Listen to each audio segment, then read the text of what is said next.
মা, এই জুসটুকু খেয়ে নে।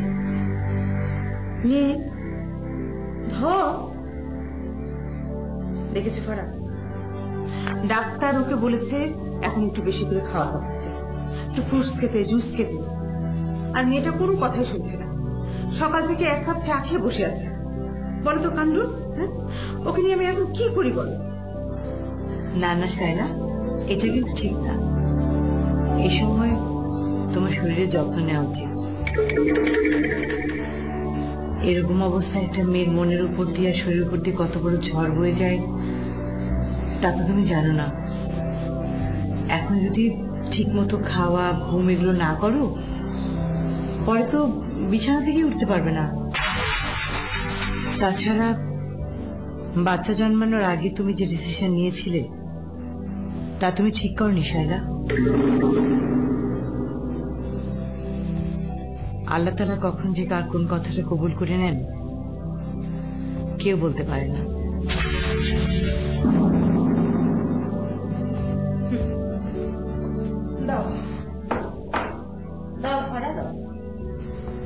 তুমিও এখন শায়লাকেই সব দোষ দাও। না আন্টি, আমি ওকে দোষ দিচ্ছি না। কথায় আছে না, মর্নিং শোজ দ্য ডে। সকাল যার ভালো যায় সন্ধ্যাটাও তার ভালো যায়। এই বাচ্চাটাকে নিয়ে আসিম আর শায়লার মধ্যে যে কাহিনী হয়েছে তা আমরা সবাই কম বেশি জানি। সেদিন যদি আসিম ওর ডিসিশন ক্যান্সেল না করত তাহলে আজ আসিম বা কোথায় থাকতো আর শায়লারই বা কি হতো?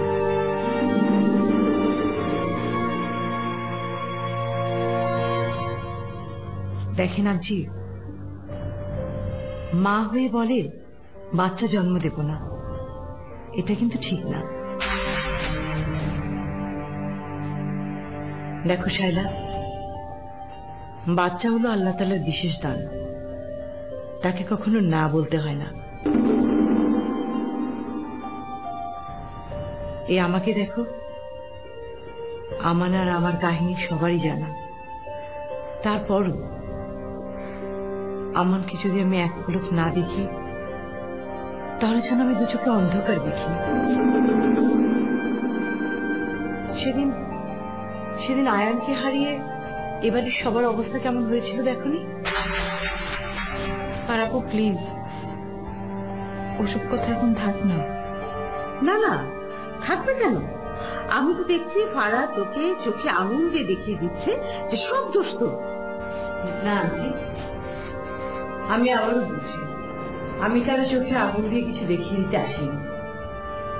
শায়লা, তোমার মনকে তুমি জিজ্ঞেস করো তো, সে রাতে এভাবে যদি তুমি একা একা বাসা থেকে না বের হয়ে যেতে তাহলে এত বড় একটা দুর্ঘটনা নিশ্চয়ই ঘটতো না।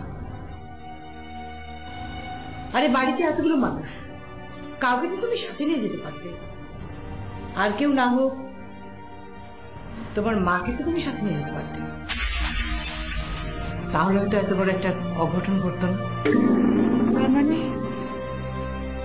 তার মানে আপনি বলতে চাচ্ছেন এসব কিছুর জন্য আমি দায়ী?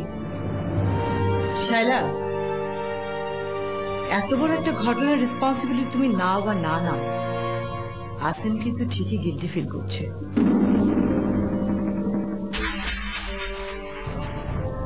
বারবার আফসোস করছে কেন সে রাতে ও তোমার সঙ্গে বাইরে গেল না। যদি যেত তাহলে হয়তো এত বড় একটা সর্বনাশ হতো না, এত বড় একটা অঘটন ঘটতো না।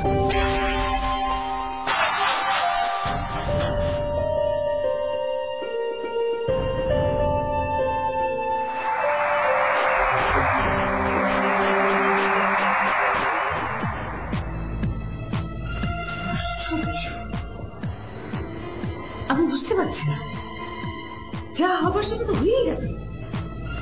এখন আসিম আবার নতুন করে নাটক করার চেষ্টা করছে।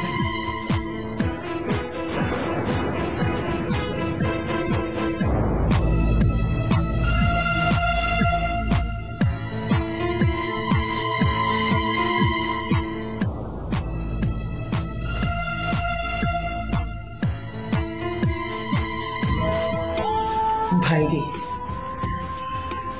তুই নিজের উপর এভাবে ট্রেস নিস না। তুই কাকে দোষ দিবি? ওই মহিলার আঙ্গুল তোর দিকে,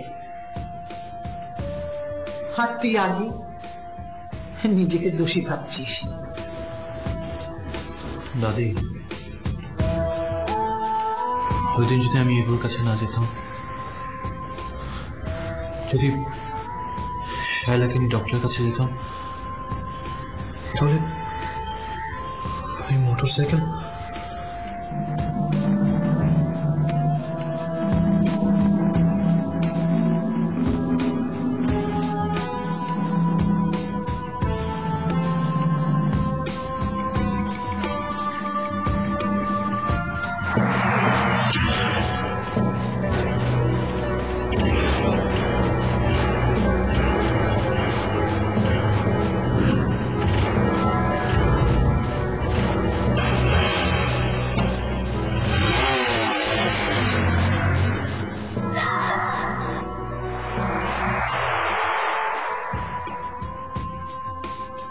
কি রে, কি ভাবছিস? ওই মোটরসাইকেল শুনলাম ওই মোটরসাইকেলটা নাকি ধাক্কা মেরে চলে গেছে। কার মোটরসাইকেল কে জানে? আসেন আসেন। না, একটুতেই ওরা কেমন বেচাল হয়ে পড়ে। আবার এই পাগলটা কই গেল? আর ওদিকে সামিয়া, ওর মুখটা কেমন আছে কে জানে।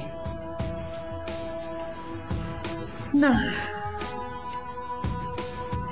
ভাবছি ওদেরকে এবার একটু বাইরে পাঠাতে হবে। বাইরের হাওয়া গায়ে লাগলে ওদের মনের মেঘটা সরে যাবে। সামিয়া, একটা কথা বলি। ছোট্ট একটা ব্যাপার নিয়ে তুমি এত বড় একটা ইস্যু।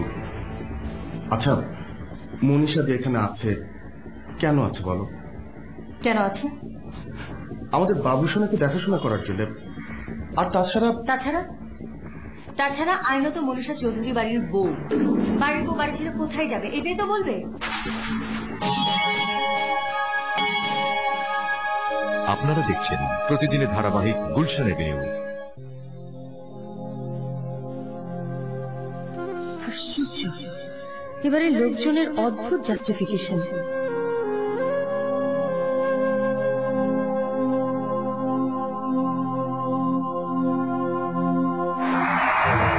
এই যে মা এসে গেছে। মা, এই যে দেখো কে যেন দুধ রেডি করে গেছে। এখন আমরা এই দুধটা খাবো, চুপচুপ করে খাবো। খাবে না? ও মা নিজের হাতে দুধ রেডি করবে, সেই দুধ খাবে? ওরে বাবাটা, আচ্ছা আচ্ছা, এবার তাহলে একটু চুপ করে থাকো। এক্ষুনি আমি দুধ রেডি করেছি। না না না না, কেউ কিচ্ছু বলবে না। আমি সবাইকে বকে দেব আর বলে দেব কেউ যেন আমার বাবুসোনাকে ডিস্টার্ব না করে। আর কেউ কিছু যদি বলে তাহলে আমি আর তুমি মিলে অনেক দূরে চলে যাব।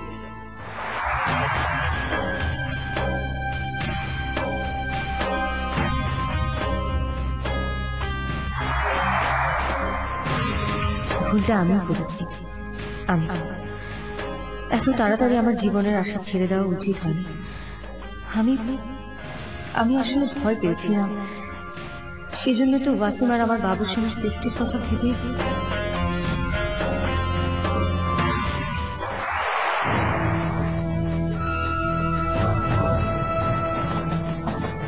সামিয়া, এত জোরে জোরে দরজা ধাক্কাচ্ছিলে কেন? জানো না বাচ্চারা চিৎকার চেঁচামেচি একদম পছন্দ করে না। কি দরকার ছিল এত জোরে জোরে দরজা ধাক্কানো? বাচ্চারা যখন কাঁচা ঘুমিয়ে থাকে তখন অল্প একটু শব্দতেও তারা জেগে যায়। এখন একটু বিয়ে করেছে, তোমার বিছানায় শুয়ে দিয়েছি, দুই পাশে দুটা বালিশ দিয়ে দিয়েছি। এই বয়সে তো আবার বাচ্চাদের বিছানা থেকে পড়ে যাওয়ার চান্স থাকে।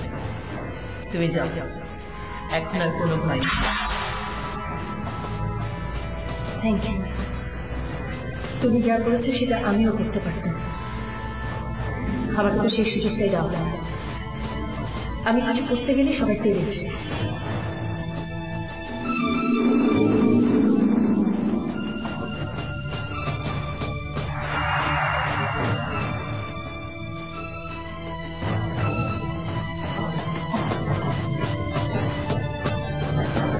এভাবে যদি সবসময় চলতে থাকে, ক্রিটিক্যাল সিচুয়েশন ক্রিয়েট হয়ে যদি মনীষা দৌড়ে আসে আর সব সামনে নেয়, তাহলে কাল যখন বাবুসোনা বড় হবে ও তো আমাকে কোনোদিনও মা বলে ডাকবে না। Oh God! না না, আমি সব সহ্য করতে পারবো, আমার সব কিছু ছাড়তে পারবো, বিজনেস, টাকা পয়সা, সম্পত্তি, সব সব। কিন্তু আমি আমার বাবুসোনাকে হারাতে পারবো না, কিছুতেই না।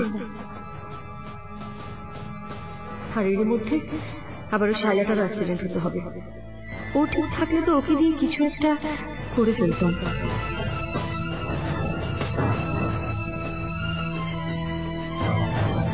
হয়তো আমার একটু খারাপ লাগবে, ওরও খারাপ লাগবে, কষ্টও হয়তো পাবে, তবু ওই প্রতিদিনের যুদ্ধটা তো বন্ধ হতো।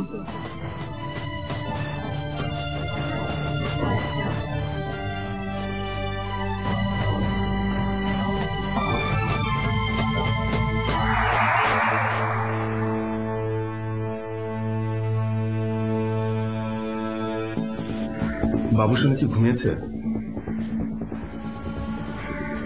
হ্যাঁ। সামিয়া, একটা কথা বলি। ছোট্ট একটা ব্যাপার নিয়ে তুমি এত বড় একটা ইস্যু। আচ্ছা, মনীষা যে এখানে আছে কেন আছে বলো? কেন আছে? আমাদের বাবুসোনাকে দেখাশোনা করার জন্য।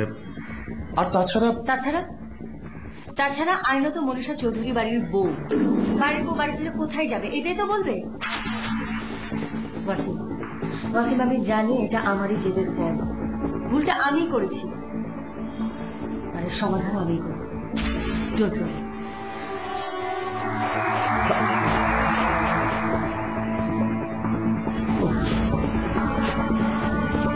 হাই খোদা, এখন আমি কি করব? মেয়েদের মাথার মধ্যে যে কি আছে, কি চায়, আল্লাহ জানে। যাই বলি বাউন্স করে ফিরে চলে আসে।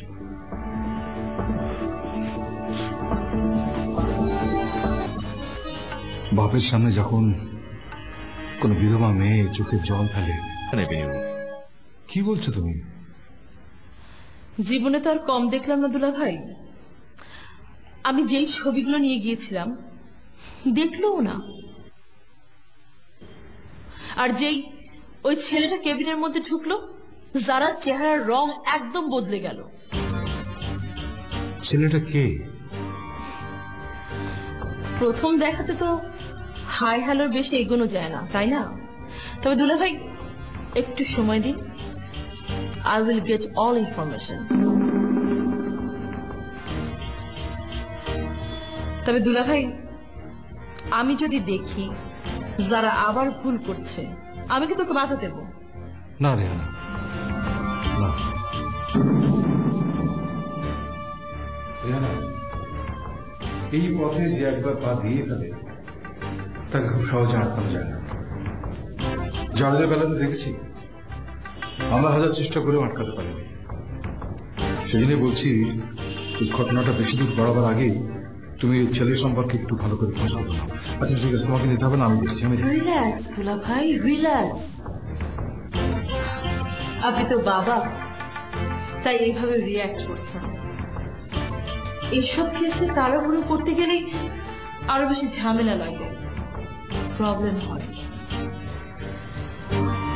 দুলা ভাই, আপনি আমার একটা প্রশ্নের উত্তর দেবেন? যারা পছন্দ করা ছেলে যদি সত্যি ভালো হয়, আর সে যদি আপনার স্ট্যাটাসের না হয়, তখন আপনি কি করবেন? রেহানা, জাভেদের ঘটনার পর তার আগে ফারার সঙ্গে কবির, তবে বিশেষ করে জাভেদের ঘটনার পর আমার ভেতরে এই বিশ্বাস জন্মেছে যে প্রেম ভালোবাসা দিয়ে এসব না যদি সমানে সমানে না হয় তাহলে তার রেজাল্ট ভালো হয় না। আমি জাভেদের ব্যাপারে বিশেষ করে খেয়াল করেছি, ও সমস্ত ঘটনা আমাকে চোখ খুলে দিয়েছে যে টাকা পয়সার জন্য মানুষ মানুষ কি না করতে পারে, কত নিচে নামতে পারে।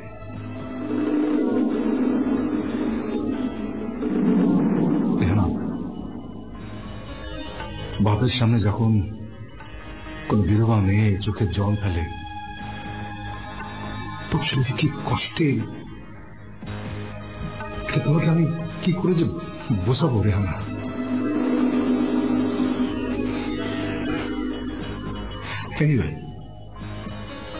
সেজন্যই বলছিলাম, যারা যেখানে খুশি বিয়ে সম্পর্ক করতে পারে কিন্তু তাতে পুরো চৌধুরী পরিবারের সমর্থন থাকতে হবে, সম্মতি থাকতে হবে। তা না হলে আমরা যেখানে বলবো সেখানে যারা বিয়ে হবে, and that is final.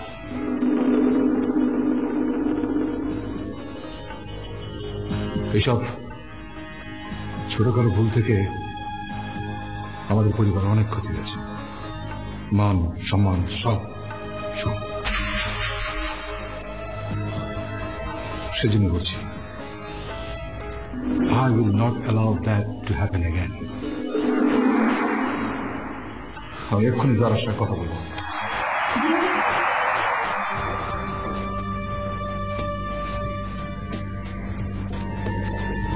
এবারে লোকজনদের আমি কি করে বোঝাই,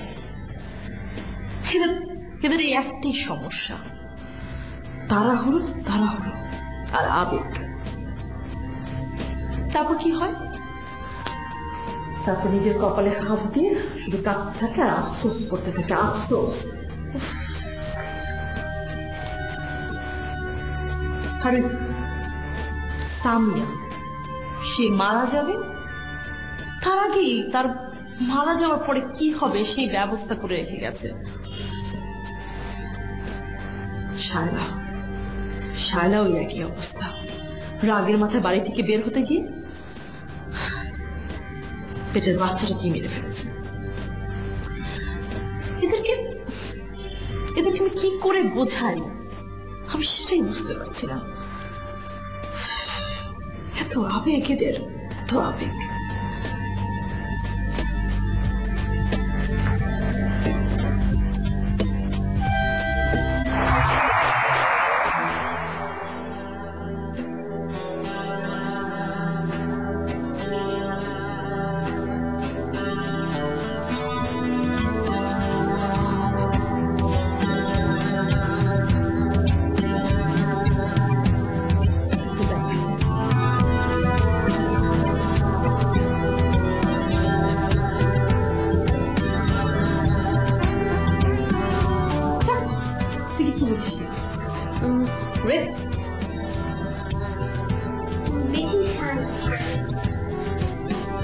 মাথা তাহলে